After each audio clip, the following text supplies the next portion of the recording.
Hi guys, I'm Jitendra Vaswani here, and I'm at the European Summit in Prague, and I'm with Andreas. He's the CEO of TES, the European Summit. So Andrea, why don't you introduce yourself to my audience? Yes, my name is Andreas Bischoff. As you mentioned, I'm the CEO of the European Summit, also one of the founders of the European Summit.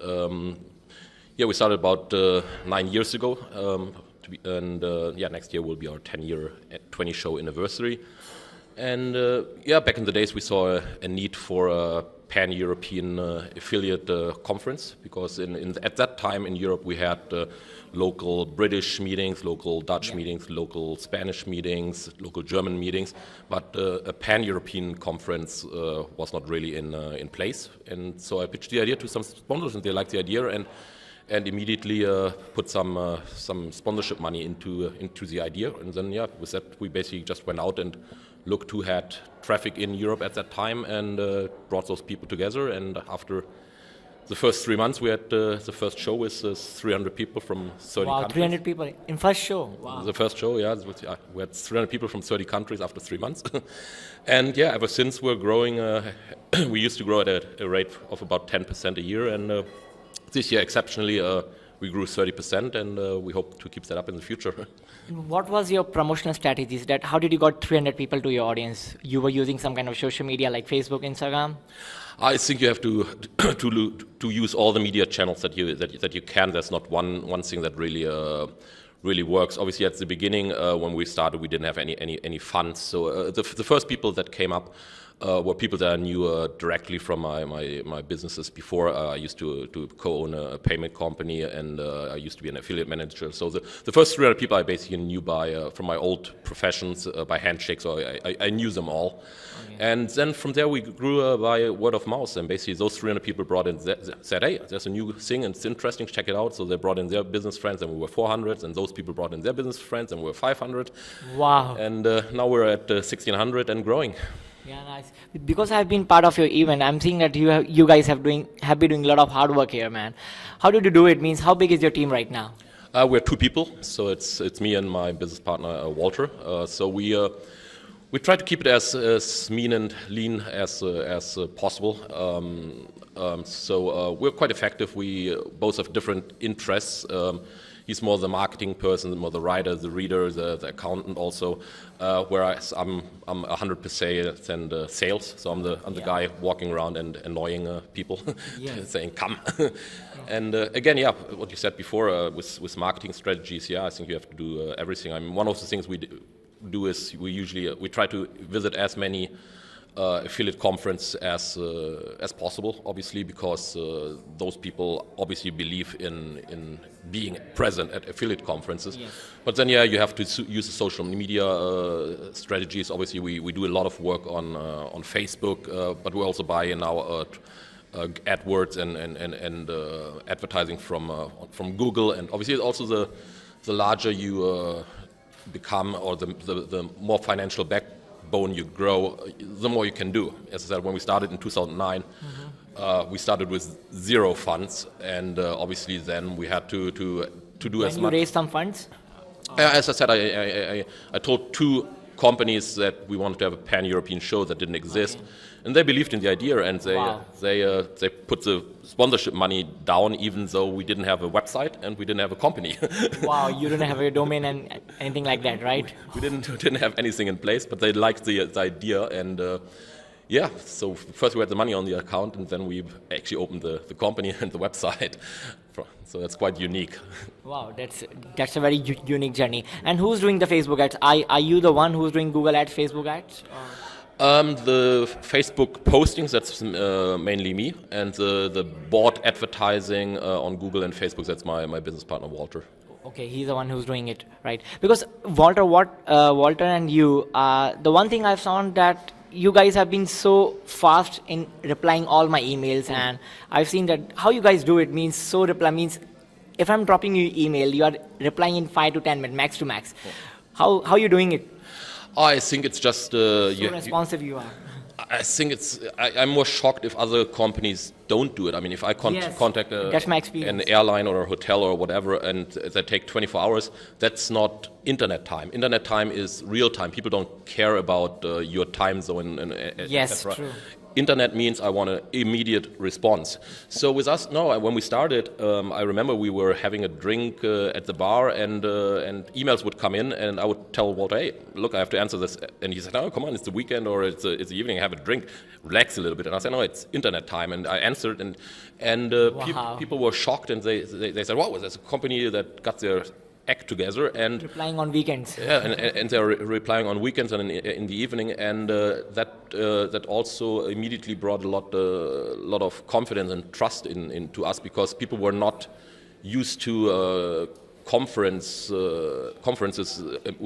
giving them an immediate response, and people obviously liked that, and that's part of our success. Wow.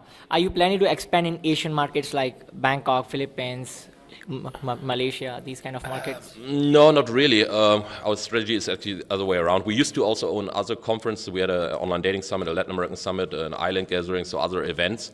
And at some point we looked at which this event was just growing by itself with us okay. doing much, and we actually thought, how about we sort the other things out, and we start focusing on this thing. On the European market. On the European market, and I think that's part of the reason why we grew 30% now. And no, our strategy, I mean, the thing is, to work in different time zones is very, very, personally very challenging. Yes, it's very difficult. It's very, very, I'm happy if I have my one time zone. And our strategy works more the other way around, where I say, if we in the medium run have two conferences of 2,000-3,000 Europeans twice a year, then the Asians or the Americans or the Latin Americans or the Africans or Australians that have European traffic, they will find us anyhow. So instead of me traveling to Asia and saying, hey, you have to come, I rather say, if we build this to, let's say, 2,000-3,000 Europeans very quickly, then all the Asian networks that have a significant amount of European traffic will say, I have to come to Europe anyhow. Yes. So what are your next 2-year plans for TES, man? You are growing faster right now. What's your plan for next 2 years? I mean, the main step is definitely to put it more affiliates. I think. Yeah. The main goal is definitely to put a 2 in front of the numbers. 2,000 is where I see the change from being a medium-sized conference to being one of the larger players. Yes, yes. And so for next year, definitely the goal is again to take a crack at the 2,000 mark. And after that, yeah, then we have to see for our own good, we have to grow, because obviously new growth means that we bring in new people, and new people mean new business. So that's very important for us to have that. But on the other hand, also you have to understand we are not the typical conference. We host our events it's more a networking event. So we always take nice sceneries and nice hotels where you can actually chill out and do business in a nice, easy, friendly environment. So if we cannot put our conference into a typical conference center or ballroom or seminar room. It would take out all the energy out of the people. And so obviously then we also realistically have to deal with what's on the market. And in Europe, to find a hotel that can accommodate more than 2,000 people in a nice environment is a challenge. Because it's a big challenge. It's not easy, because I have seen that you and Walter are working very hard from the morning at 8. I'm seeing that you guys are putting a lot of energy and effort into this great event. Yeah, of course. I mean, but it's also fun, because for us, actually, we like what we do, and for us, it's more. Yeah, we host a party, and our friends come and see us, and we even get paid for it. So there's no better job on the planet. Yeah. And I would really appreciate that. And you've given me a chance to speak here at this very big conference, and I really appreciate it. How do you choose speakers? On what basis do you choose speakers? You meet me at Affiliate World Asia. You have saw my online presence there, that I was working and I was meeting people. I was very active networker there. Yep. So. There are two parts to it. Obviously, we have the keynote speakers and the speakers. And when it comes to general speakers, we do not really pre-sort much. We want to give everyone a voice. We're very much into giving everyone chance. a chance. It is not up to me to decide if you are relevant to my clients or not, and I wouldn't know. I'm only an organizer. I have no idea about that. So we schedule everything, and then it's up to our audience to vote by their attendance. Was it interesting or not? I mean, usually our seminars are quite well filled, but if one is not, then then You see the responses. then that means that your topic was not relevant to the audience, because the seminar next door, if it's full, then obviously something drove the people there. So, but for us, it's we do not believe in any form of blocking people. It's not our business. You're not judging people on the basis of figures, like if I'm making 6 figure, then I should be speaker, or if he's making 7 figure, he should be the speaker. The 5 figure guy should not be the speaker. No, not really, because I mean I talk to attendees at other affiliate conferences, and I ask them, hey, there are all those big names here. Should we also have them here? Yeah. And the response was, no, actually, your workshops are a lot more down and dirty, and they are actually targeted towards my bottom line, and they're more practical. They explain me what do I have to do to make more money tomorrow. Yes. Whereas if you have the CEO of a big tech company speaking, it's very nice, but it's not going. I mean, they'll explain you how technology is in 20 years, but today it will not fix your bottom line. So we're more looking into really helping people with their daily business, and that I think medium and smaller speaker, not to be offensive, will put more effort in. A CEO is not going to sit down with you and explain you how you have to run your business. It's not his job. But then again, for the keynote speakers, as I said, we have a different set of rules there. Yeah, when people apply, we screen them. We ask them, send us in the videos from your last speaking engagements, and then we have mainly a look at their presence, social media presence. Also at their presence, stage presence. I mean, you have some people that are brilliant, but they cannot speak. They're not speakers. Some people are very. So you need people that are speakers, and if we as I said, those people get then more screened, and therefore they also get speaking slots where there's less competition. During a normal speech, you'll be up to 5, 6 other events, and during a keynote, maximum you have one more event going on. So obviously, True.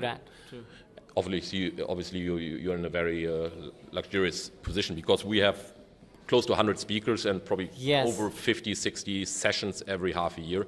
So time is very limited.